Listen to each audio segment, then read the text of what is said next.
Hello, it's Katie Arwood, the MCC Library Director, here on behalf of MCC Reads, and I'm very excited to be joined by my friend, the amazing Kyleigh Ritter, and she's also an MCC Writing Center consultant, and she's going to share with us the power of poetry.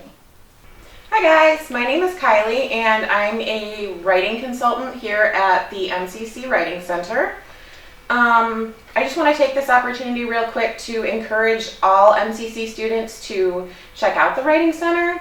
It's a free resource you can visit on campus or via online appointments and receive one-on-one support for any writing assignment that you might have in any class.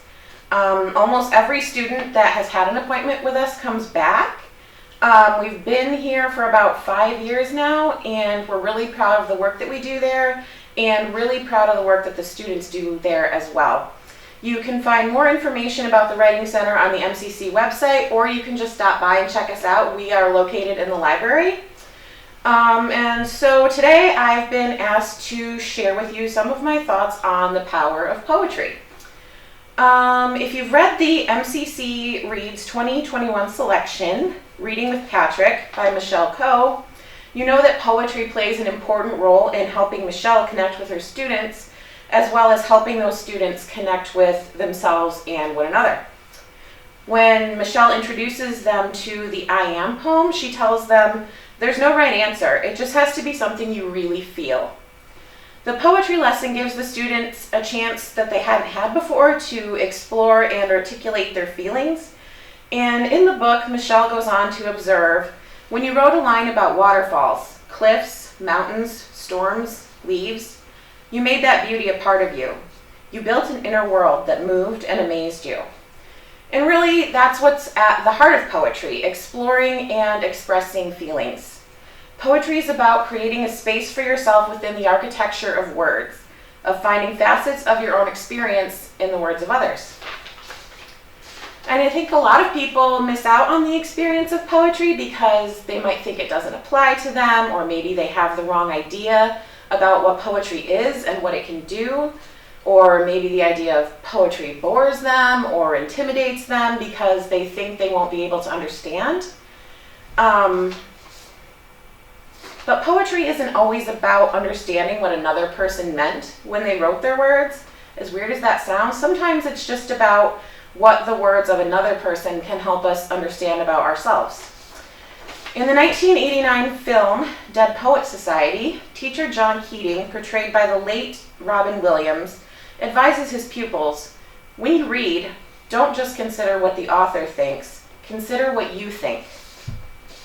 Everyone's perception and interpretation of any poem will be different and unique. You might be reading a poem for a class, and there might be a correct answer as far as imagery, or what do you think this poet was trying to get across with this line break or in this particular stanza. And that's one way to look at a poem, but it's not always about finding the correct answer.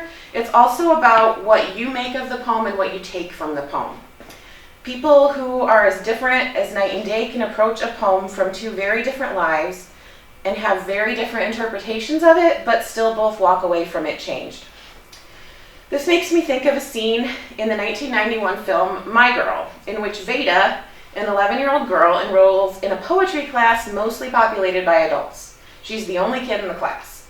After a woman in the class reads a sensual poem she wrote about a romantic encounter, young Veda bravely shares a sweet, innocent rhyming poem she wrote about ice cream.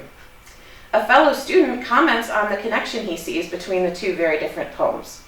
It's about desire, he says, and that's what makes poetry so accessible to anyone if you just approach it with an open mind. We write poetry to understand ourselves, to learn what we feel, to unfurl things about ourselves that are mysterious to us. And sometimes we send these collections of thoughts and feelings out into the ether, to be found by others who might, in our words, find feelings expressed they too have felt but couldn't articulate. We write poetry not just to be understood by others, but to understand ourselves and help others understand themselves. In Reading with Patrick, Michelle remarks, I realized how hard writing could really be. Physically, it changed you. You forgot to breathe. your hand hurt, your shoulders were sore, but it carried emotional challenges as well. You risked a lot when you decided to write. You took off a mask. You said, I feel these things. Now tell me I'm silly. You said, I tried to make sense of some stuff. Now tell me I'm wasting my time. Only you would ever know how hard you concentrated, how you broke open a new space inside. And it can be scary writing poetry. It can bring us face to face with feelings, emotions, imagery that might be dark or painful. But because it's difficult, it can also be cathartic. And not all poetry is meant to be shared. Sometimes a poem is just for us. I'd like to share one of my favorite poems with you guys now. It's by Charles Bukowski, and it's called Bluebird. There's a bluebird in my heart that wants to get out, but I'm too tough for him. I say, stay in there. I'm not going to let anybody see you. There's a bluebird in my heart that wants to get out, but I pour whiskey on him and inhale cigarette smoke, and the whores and the bartenders and the grocery clerks never know that he's in there. There's a bluebird in my heart that wants to get out, but I'm too tough for him. I say, stay down. Do you want to mess me up? You want to screw up the works? You want to blow my book sales in Europe? There's a bluebird in my heart that wants to get out, but I'm too clever. I only let him out at night sometimes, when everybody's asleep. I say, I know that you're there, so don't be sad.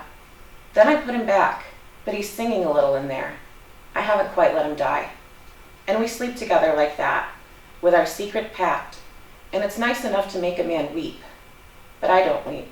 Do you? I'm not going to try to break down or analyze the meaning of this poem, but take notice of how it makes you feel, or maybe what within this poem you personally can relate to. Okay, so ordinarily when we host these MCC reading presentations, we'd be in a big room, all of us together. It would be a bit more interactive and there would be free pizza, but due to the ongoing pandemic, that's obviously not the case this time. But I would still like to invite you to read poetry, to write poetry, maybe try the I Am poem from Reading with Patrick, or just sit down and do some free writing. Put a pen or a pencil in your hand and just see what comes to you. You don't ever have to show it to anyone. It can be just for yourself. Or maybe you'll come up with something brilliant that you want to share with someone, maybe even just one person. Poetry is accessible to everyone. And if you think you're the exception to that, I think you just haven't found the right poem. Free yourself from thinking that poetry is all Shakespeare and Emily Dickinson and people with berets snapping their fingers in a coffee shop. Write poetry, even if no one else ever reads it. Write it for you. Read poetry. Even if you don't get it, you can still get something from it. I'm going to leave you with another quote by Dead Poets Society's John Keating. We don't read and write poetry because it's cute. We read and write poetry because we are members of the human race. And the human race is filled with passion. And medicine, law, business, engineering, these are noble pursuits and necessary to sustain life. But poetry, beauty, romance, love, these are what we stay alive for.